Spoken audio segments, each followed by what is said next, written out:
Bom dia, meus irmãos. Nós agradecemos a Deus por essa manhã abençoada que o Senhor nos dá. Queremos agradecer também pela noite de descanso que nós tivemos, momento de grande refrigério e alegria no nosso coração. Hoje, nesse domingo, dia 21 de junho, nós estamos ainda gratos porque podemos ter esse contato com os irmãos, mesmo que ainda de forma virtual, levando a boa palavra do Senhor ao coração dos nossos amados. Quero nesse momento orar pela sua vida, orar por essa manhã, depois nós vamos ouvir louvores ao nosso Deus e na sequência vamos para o estudo da nossa palavra de Deus. Hoje eu quero estudar com você Esdras, capítulo 4. Então já vá buscar sua Bíblia, toma aquele café forte, sem açúcar, come aquela rosquinha da padaria, pão com manteiga e vamos juntos aprender a palavra do Senhor ao nosso coração. Pai querido, obrigado por essa manhã abençoada que o Senhor nos concedeu. Obrigado pela vida de cada um dos servos que estão, ó Pai, agora ouvindo essa escola bíblica dominical, que ela seja de grande valia e importância para a nossa vida cristã. Nos abençoe, é o que nós pedimos, ó Pai querido. É o que guardamos também em nosso coração, um desejo de aprender. Obrigado pela noite de descanso, revigorar das nossas forças. E agora nós clamamos ao Senhor, ó Pai, nos dê um momento de paz, consolo, e que nós possamos louvar e ouvir a sua palavra nessa manhã. Em nome de Jesus. Amém. Amém.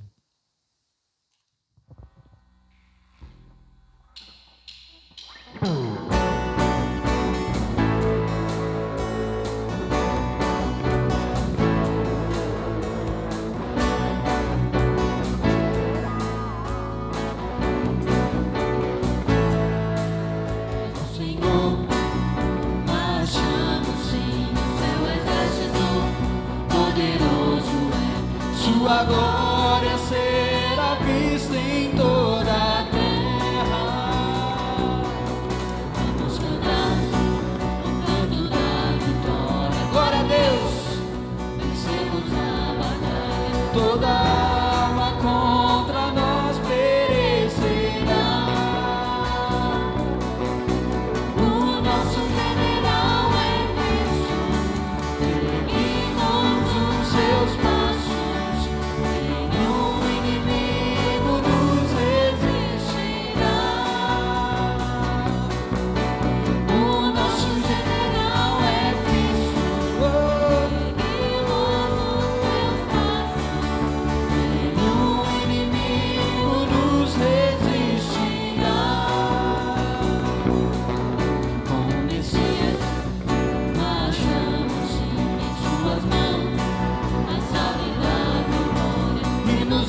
descansarei, pois sei que és Deus.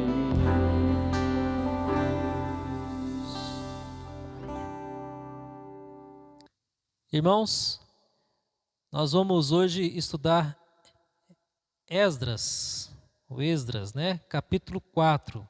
Então abra lá sua Bíblia, fica antes de Neemias, obviamente, e depois de Crônicas. Se você não viu, semana passada eu fiz uma introdução um pouco maior sobre esse livro e sobre o que estava acontecendo. O capítulo 4 é um capítulo um pouco grande e eu não vou ler todo ele com você. Como eu vou ter que explicar quais são as etapas, eu vou tentar resumir o que está acontecendo aqui no capítulo 4. Porque é importante que você veja o resumo e aí depois a gente possa entender o que estava se passando nesse período aqui da reconstrução do templo e também a reconstrução do muro. Aqui Esdras traz esse relato. Então abra aí sua Bíblia em Esdras capítulo 4, fique aberto, porque a gente vai passear entre idas e vindas nesse texto para poder entender um pouco esse texto. Tem uma ONG de Frankfurt, na Alemanha, que é a International Society for Human Rights. E essa Sociedade Internacional dos Direitos Humanos, ela estima que 80% da discriminação religiosa, ela aconteça atualmente no mundo, é voltada contra os cristãos. Ou seja, o cristianismo é uma religião extremamente perseguida no mundo. Atualmente, mais de 215 milhões de pessoas que declaram sua fé em Cristo são perseguidas. É quase que a população inteira do Brasil, né? Uma população toda de brasileiros, digamos assim, sendo perseguida no mundo afora por conta da sua fé, da sua crença em Cristo Jesus. O Brasil, obviamente, não dispõe de uma perseguição como acontece em alguns outros países, que há muita violência, muita pressão. O Brasil é um país livre para a pregação do Evangelho. Nós podemos fazer lives, podemos gravar programas, podemos emitir nossas opiniões bíblicas, sermões, e, pela graça de Deus, ainda nós não somos recriminados por aquilo que nós falamos à luz da palavra do nosso Deus.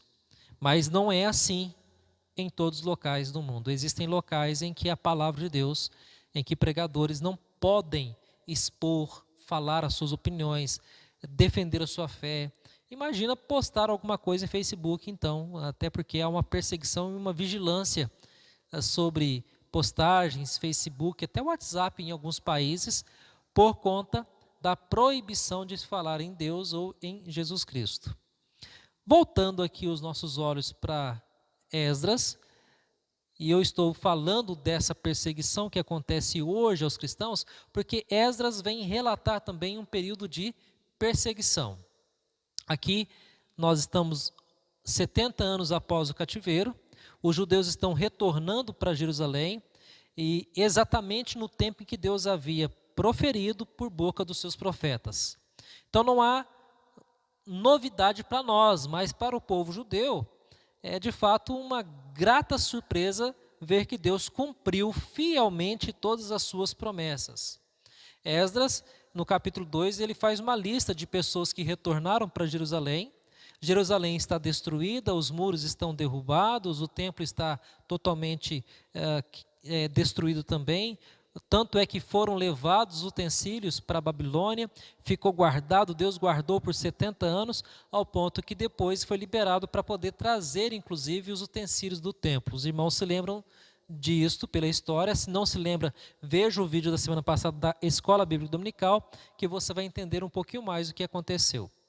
Atenção agora é que o povo judeu, e a tensão aqui mesmo é de tensão mesmo, o povo judeu estava circuncidado de vizinhos que não gostavam do povo judeu e começaram a fazer coisas para se opor ao seu restabelecimento, a reconstrução do templo e também a reconstrução do muro.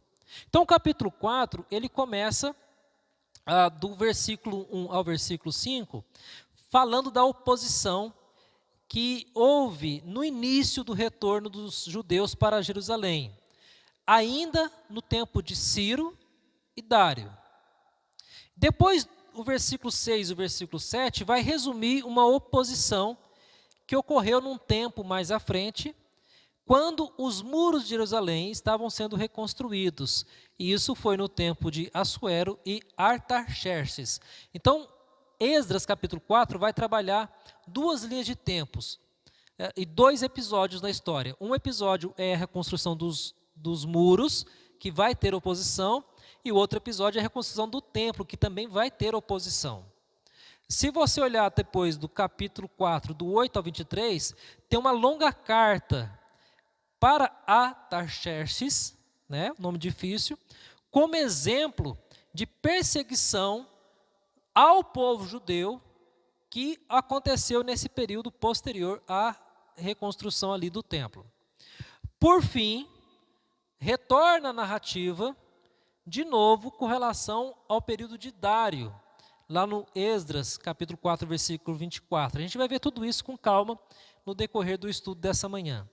Então, Esdras, ele quer dar uma abrangência, ele quer mostrar para o pessoal ou para as pessoas da sua época o seguinte: olha, gente, nós sofremos oposições há muito tempo, das mais diferentes frentes, muitas pessoas. Então ele traz episódios das lutas do povo de Israel contra os seus inimigos e como que Deus agiu, como que eles deveriam perseverar em meio às oposições, em meio aos problemas que estavam acontecendo com o povo. De certa forma, Esdras estava trazendo uma palavra de encorajamento para aquela geração, para que eles também enfrentassem as batalhas que estavam tão fortes contra o retorno deles ali para Jerusalém. Eu diria até que a vida dos judeus desse período não foi nada fácil, porque burdoada, pedrada, mau testemunho, difamação, calúnia contra eles, assim, para tudo quanto é lado, porque eles não queriam que os judeus se restabelecessem nas terras ali de Jerusalém. Então, acontecem algumas oposições. Então, vamos por partes. No capítulo 4, do 1 até o 5, é um período que compreende de Ciro a Dário. Então, aqui nós temos um episódio muito sutil de falsos amigos. Olha só o que diz aqui: ouvindo os adversários de Judá e Benjamim, que os que voltaram do cativeiro edificavam um templo ao Senhor, Deus de Israel, chegaram-se a Zorobabel e aos cabeças de famílias e lhes disseram: deixai-nos edificar convosco, porque como vós buscaremos o vosso Deus, como também já lhe sacrificamos desde os dias de Esar-Adom, rei da Síria, que nos fez subir para aqui. Aqui nós temos uma coisa bem interessante, porque esses inimigos, esses adversários que estavam ali em Esar-Adom, rei da Síria, e Aspanar, na verdade, era um povo que era contra o povo judeu.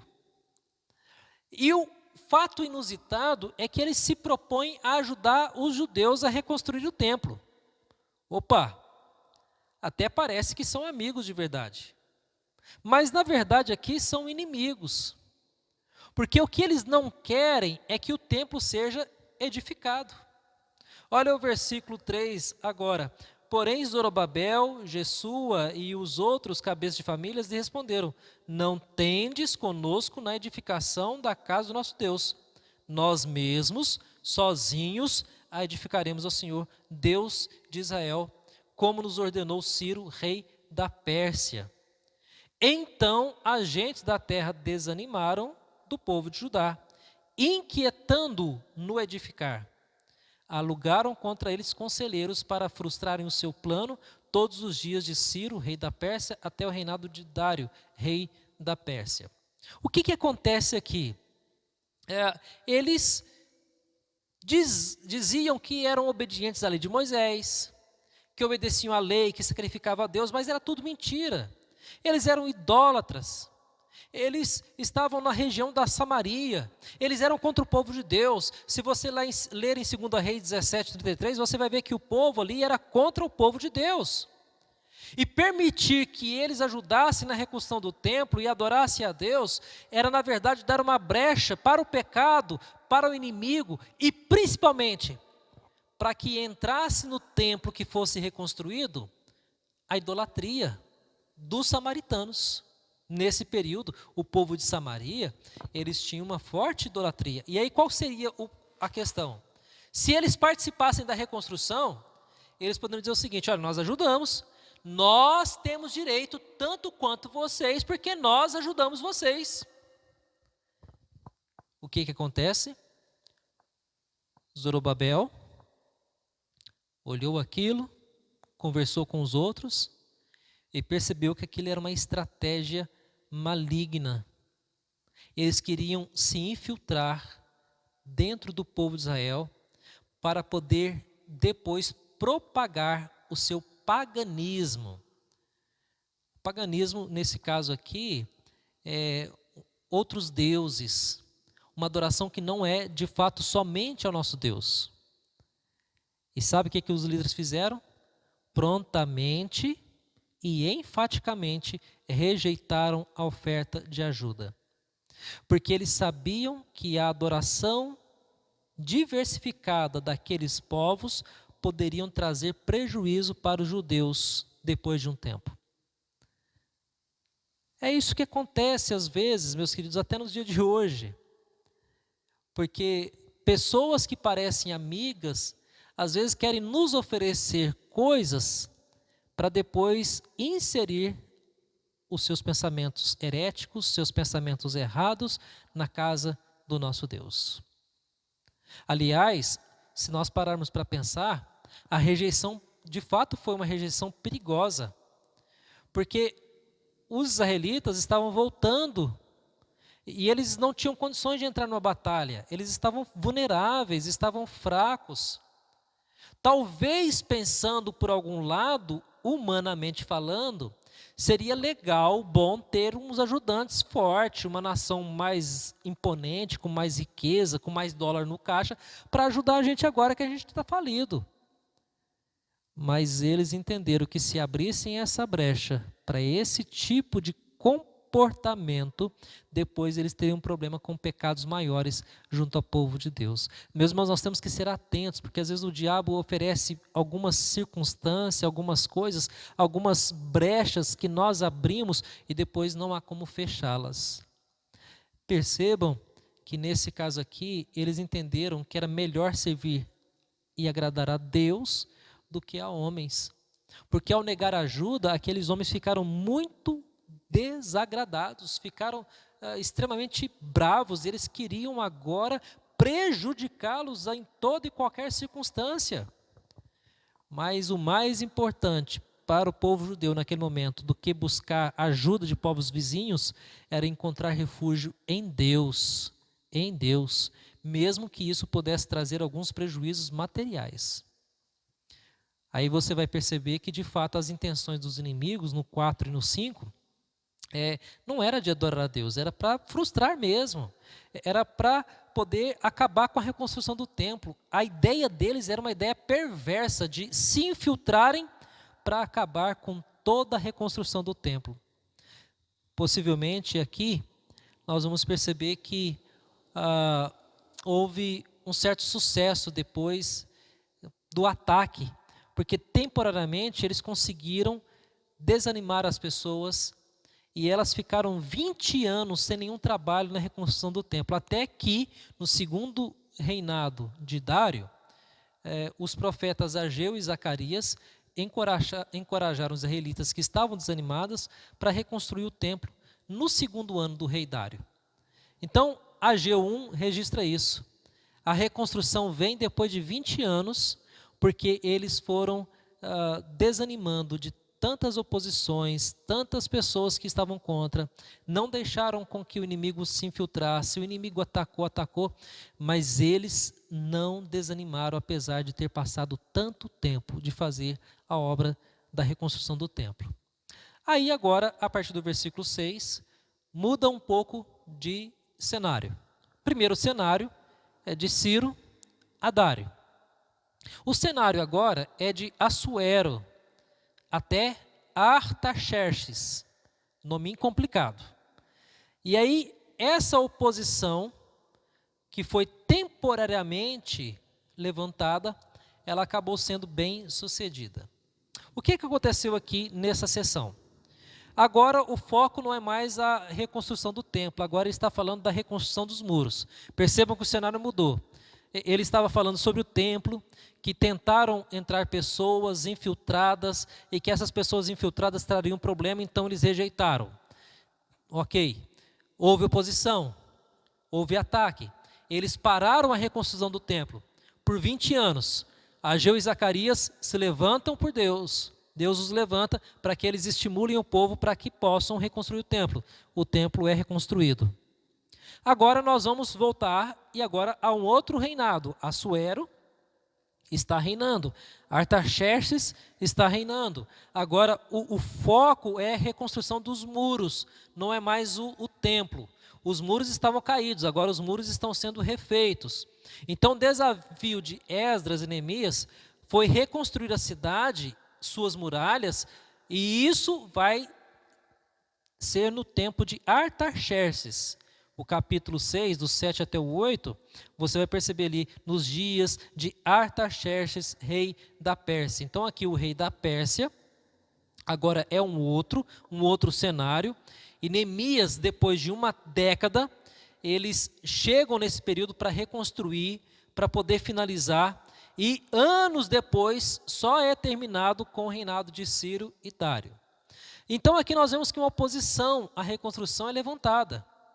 E na época do rei persa Assuero, e vocês se lembram que Assuero foi esposo de Ester, a rainha Ester.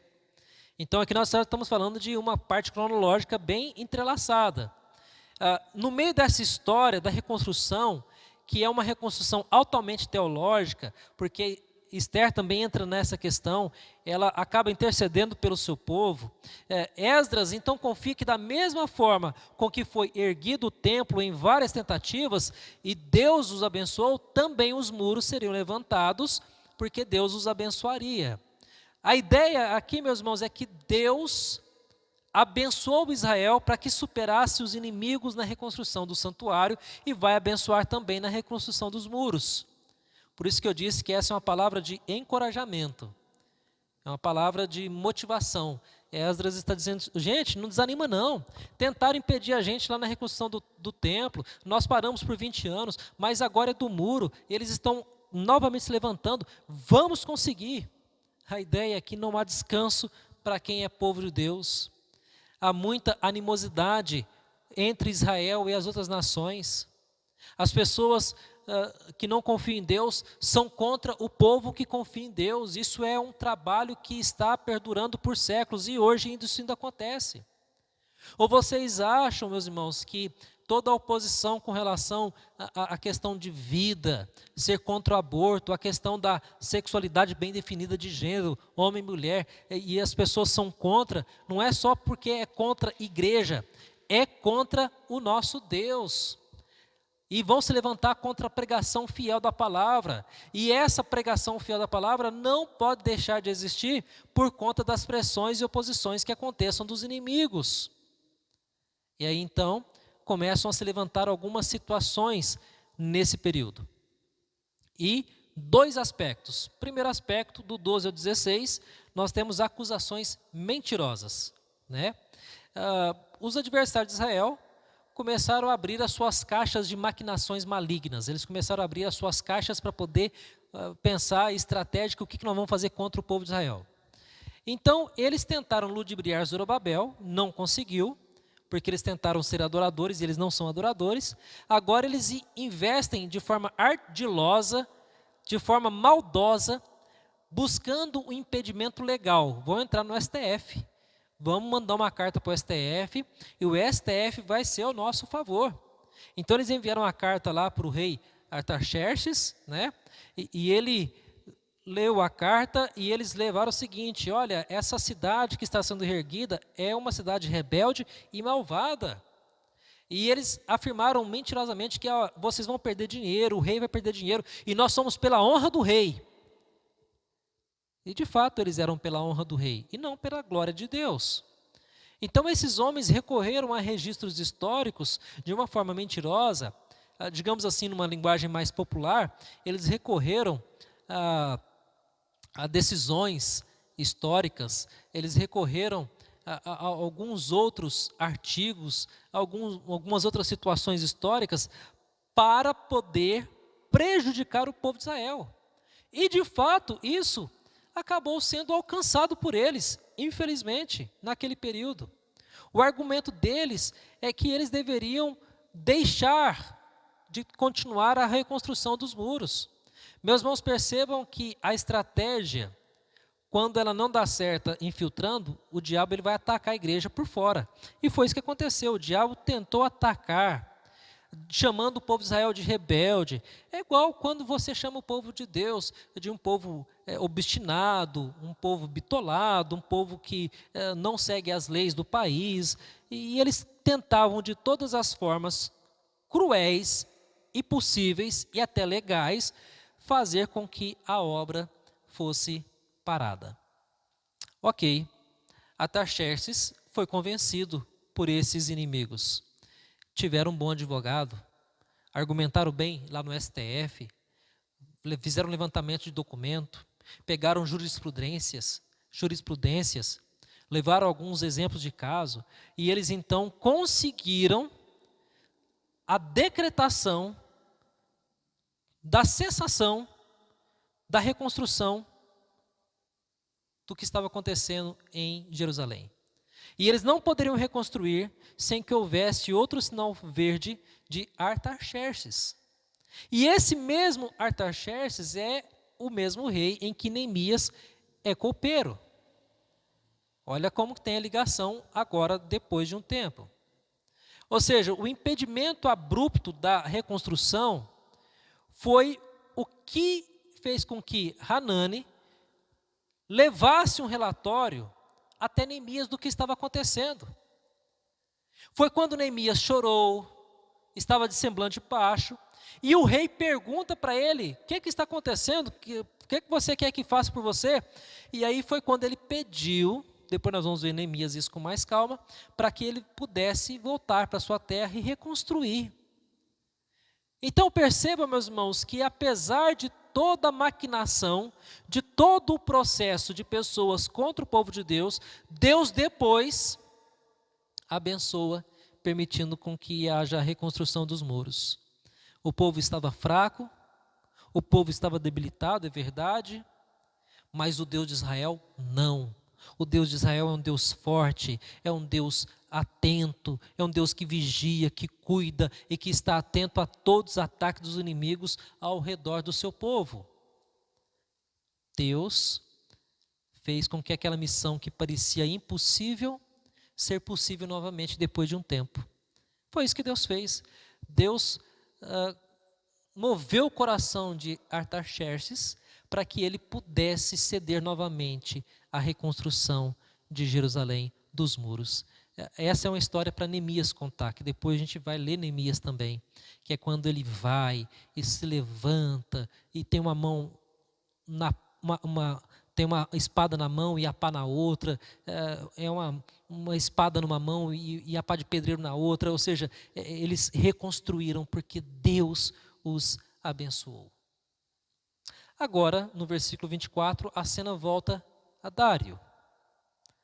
E ali no versículo 24, abra lá no versículo 24, nós temos uma esperança.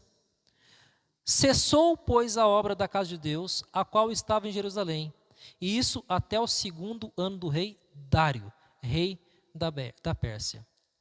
Esdras retoma a atenção da suspensão que havia acontecido. Mas há um destaque importante, porque agora é o 2º ano do rei Dário. ao qual se levanta também profetas, ao qual o Senhor abençoou no capítulo 5 e 6 de Esdras com a retomada dos trabalhos e, por consequência, a conclusão da obra. E isso tem um significado maravilhoso para a geração de Esdras. Significa que Deus traz esperança em meio às tribulações. Percebam que a obra estava suspensa, mudou o reinado, mudou o rei, e agora eles conseguem de novo reconstruir, a partir do capítulo 5 e 6 de Esdras. E eles reconstroem o templo. Ageu e Zacarias profetizam sobre isso. Tem pontos de vista diferentes, é verdade, mas eles lutaram para que os judeus, mesmo enfraquecidos, sobre a poderosa mão de Deus, onde Deus vai ser honrado, onde Deus é vitorioso, onde Deus é glorificado, sustentasse aqueles homens na reconstrução. E assim aconteceu. Eles reconstruíram o templo pela graça de Deus. E Neemias, nós vamos observar depois, num outro estudo, que eles também reconstruíram os muros. Mas percebam a história. Percebam que pessoas tentaram se infiltrar, pessoas tentaram se fazer amigas, pessoas se tentaram fazer de companheiras e eram inimigas. Meus irmãos, povo de Deus tem que tomar cuidado, porque tem muitos que se parecem por amigos, muitos querem saber como é a sua vida, muitos querem saber como que é a sua condução, e às vezes eles só querem prejudicar você, por isso que tem que tomar muito cuidado. Coisas importantes devem ser feitas pelo povo de Deus. Aliás, vamos pensar em algumas coisas para nós hoje. Primeira coisa que temos que pensar hoje para nós como igreja, nós temos que temer mais a Deus do que aos homens, como aconteceu nesse período. Os judeus, eles construíram um templo, eles tiveram uma possibilidade de escolher entre agradar a Deus ou agradar aos homens, agradar a Deus ou agradar aos seus vizinhos que estavam ali ao redor. Se eles permitissem que os adversários participassem daquela reconstrução, talvez a resistência ao inimigo diminuísse bastante. Como eu disse no começo, se eu deixo alguém que não é de Deus participar de algo que é de Deus, significa que eu estou dando a ele uma liberdade para poder depois inserir ou opinar, porque depois ele vai cobrar de você, vai falar assim, mas eu ajudei, eu contribuí. Aliás, tem até crente que às vezes faz isso, né? Ele ajuda a igreja, ajuda o povo de Deus, e aí o povo quer fazer outra coisa, não, mas eu ajudei a dar aquilo, eu ajudei com isso, com aquilo, eu dei aquilo, eu doei aquilo, e eu não quero que faça, ou seja, é o inimigo já trabalhando para que haja desarmonia junto ao povo de Deus. Uma coisa interessante, que a gente tem que tomar cuidado, aqui nós tomamos esse cuidado, o conselho toma sempre esse cuidado, é, por exemplo, época de política. Político que chega assim, pastor, eu vou dar lá 10 caminhões de areia, 500 sacos de cimento, ferro, você vai erguer um salão social para a igreja, com a minha ajuda, viu, pastor? Eu falo, muito obrigado, não precisa se preocupar. Não, é que é isso. Não, de jeito nenhum, porque um dia a conta vem. Um dia ele vai falar assim, mas eu ajudei você a fazer aquele salão, fala para o povo lá votar em mim, deixa eu falar um pouco na tua igreja. Não, nós não deixamos, não negociamos. Antes importa agradar a Deus do que aos homens. Se tivermos condições de fazer construções no nosso terreno, nós faremos.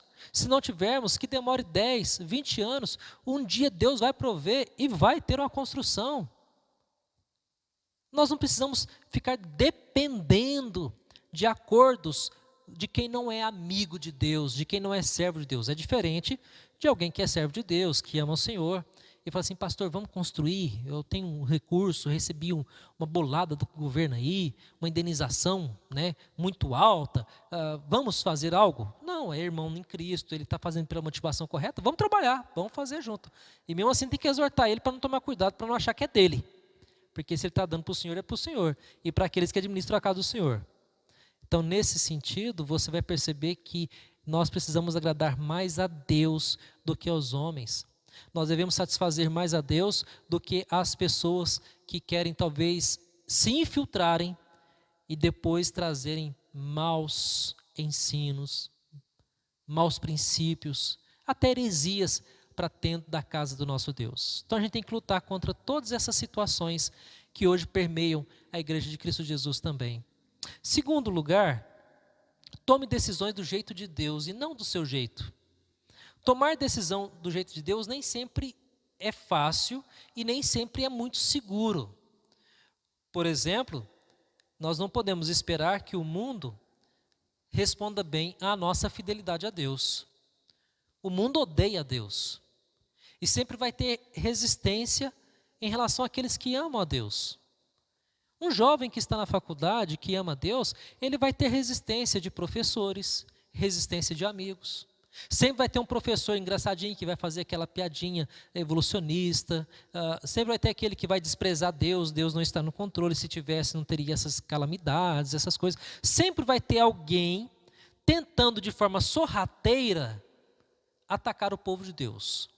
Mas também pode acontecer que quando ela não é velada, uma perseguição sorrateira, ela pode ser explícita e pode ser feroz, como aconteceu aqui em Esdras.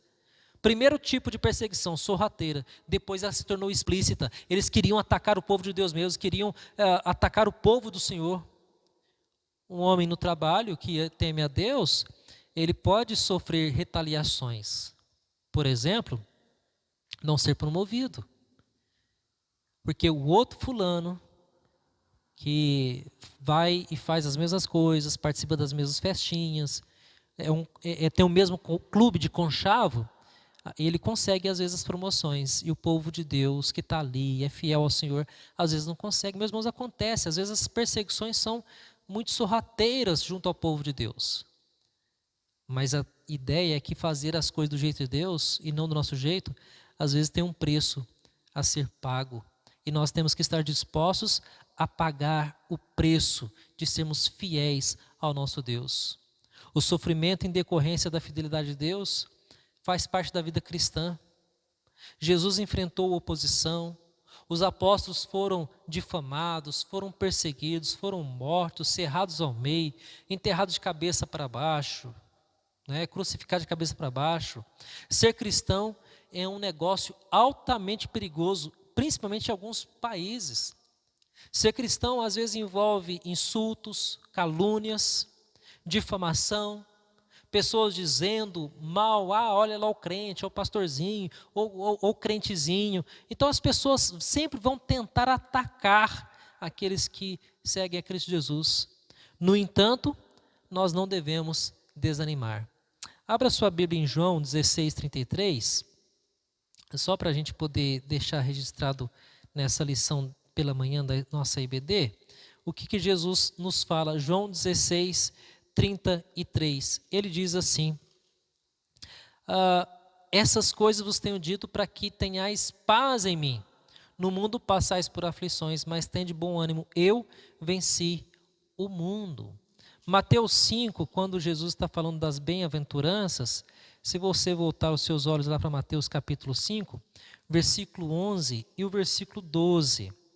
Bem-aventurados sois quanto por minha causa vos injuriarem e vos perseguirem e mentindo disserem todo mal contra vós. Regozijai-vos e exultai, porque é grande o vosso galardão nos céus, pois assim perseguiram os profetas que viveram antes de vós. 1 Pedro 4, abre lá sua Bíblia também, 1 Pedro 4, versículo 14. Se pelo nome de Cristo sois injuriados, bem-aventurados sois, porque sobre vós repousa o Espírito da glória de Deus. Meus irmãos, o povo de Deus tem que ser fiel, mesmo que seja ameaçado, mesmo que haja uma mudança na estrutura, mesmo que o poder venha trazer sobre nós um tipo de perseguição, nós temos que adotar um estilo de vida na contracultura, mesmo que gere desconforto, mesmo que gere perseguição, como Esdras está nos ensinando aqui. Eles não se renderam à chantagem daqueles inimigos sem vergonha, salafrários. Eles tentaram se infiltrar, não conseguiram e inventaram um punhado de mentira, até que conseguiram convencer o STF a não deixar com que reconstruísse o templo. Mas não tem problema. Deus, ele é o Senhor do tempo e ele mudou a liderança para que o templo continuasse a ser construído e reconstruído. Terceiro lugar, tenha esperança, não tenha medo. Nós já vimos então que devemos temer mais a Deus do que aos homens. Nós já vimos que tomar decisões do jeito de Deus e não do nosso tem consequências, porque do nosso Deus é melhor, não tem conchavos. E tenha esperança, não tenha medo. Meus irmãos, Deus permite que na nossa vida nós enfrentemos oposições, enfrentemos perseguições, perigos, tribulações, mas Ele nos fala que nós precisamos ser corajosos, porque o nosso Deus é a nossa esperança. Daniel e seus amigos, todos eles enfrentaram provas atemorizantes, porém todas as vezes que foram colocados nesses duros testes, eles perseveraram e triunfaram, porque o Senhor os livrou, o Senhor os guardou de todo mal. No entanto, não é sempre que Deus nos livra de sofrer alguns danos e algumas tribulações. Às vezes nós vamos sofrer danos, às vezes nós vamos sofrer acidente, às vezes nós vamos sofrer perseguições, às vezes vamos perder o emprego, às vezes vamos perder um cargo, alguma coisa. E é nesses momentos que nós precisamos recordar da boa esperança que temos em Cristo Jesus. A nossa esperança está no firmamento e na expectativa de que Deus cuida de nós e que Ele está conosco. E que mesmo que venhamos a morrer, nós ressuscitaremos um dia com Ele para a glória e louvor do Teu santo nome. Nós estamos com Cristo todos os dias da nossa vida. Nós precisamos ter esperança, meus irmãos, nesse tempo em que vivemos. A igreja, ela é perseguida pelo mundo afora. No Brasil, ela tem perseguições veladas. O crente tem perseguições veladas. O jovem universitário tem perseguições com relação à sua fé. A criança já tem perseguições com relação à sua fé. Lembro-me que na experiência familiar também minha, já teve experiência nesse sentido de outra criança desprezar a fé ao qual a minha filha professa. Então é necessário entender, meus irmãos, que o diabo sempre vai atacar o povo de Deus. E nós precisamos ter esperança e não medo. O povo de Israel teve esperança de que o templo seria reconstruído e eles foram vitoriosos. Eles tiveram esperança que os muros seriam reerguidos e eles foram vitoriosos. Qual é a sua esperança, meu querido? O que você está esperando do Senhor nessa manhã? Confie no Senhor e Ele, com a graça do nosso Deus, há de abençoar a sua vida. Ore pela sua vida quando você for perseguido. Ore pela vida de outros irmãos quando forem perseguidos. Ore por cristãos que são perseguidos em países onde a tolerância ao evangelho é zero. Deus tenha compaixão desse povo. Para essa manhã, nos lembremos, mais importante é obedecer a Deus do que aos homens. Nos lembremos também que toda decisão tem que ser do jeito de Deus e não do nosso. Nos lembremos de ter esperança e não medo em meio às perseguições. Mesmo que tentem nos afastar de Deus, nos aproximemos mais dele em meio às dificuldades que nós enfrentamos. Que Deus nos abençoe nessa manhã, meus irmãos. Tenham todos um ótimo domingo com a graça de Cristo Jesus. E espero você no culto à noite, na transmissão, na celebração, nos louvores, em que nós também vamos glorificar ao nosso Pai. Amém? Irmãos, antes de orar, encerrar nosso EBD, até porque depois nós já temos aula com os jovens, os adolescentes também já têm aula, as crianças recebem um vídeo. Quero conclamar você a continuar orando pela situação do nosso país, né? O coronavírus está chegando mais próximo de pessoas que nós conhecemos. Temos orado, já coloquei no grupo de oração, ore por aqueles irmãos que eu coloquei. Temos boas notícias, né? O Pascoal, que oramos semana passada, essa semana ele já está melhor e com a graça de Deus vai melhorando a cada dia até o ponto de ele estar 100%. Né? Orar pela Raquel, orar também por todos os irmãos que têm passado por esse período de grande tribulação e grande aflição. Vamos orar, meus irmãos? Pai querido, obrigado por essa manhã, obrigado pela escola dominical, que ela seja luz e instrução para a nossa vida, que possamos, ó Pai, ser confiantes como no tempo de Esdras e Neemias, aqueles foram confiantes. Mesmo que venhamos a vacilar um pouquinho, nos erga novamente, nos dê esperança e que nós não tenhamos medo, ó Senhor Deus. Abençoa, Pai querido, a vida do Pascoal, da nossa irmã Anita na sua recuperação. Abençoa, Pai Cristo Jesus, outros irmãos que nós estamos orando por problemas de saúde. Fortaleça cada um deles, ó Pai. Abençoa essa manhã, esse domingo. Abençoa, ó Pai, cada família. É o que pedimos em nome de Jesus. Amém.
Descansarei, pois sei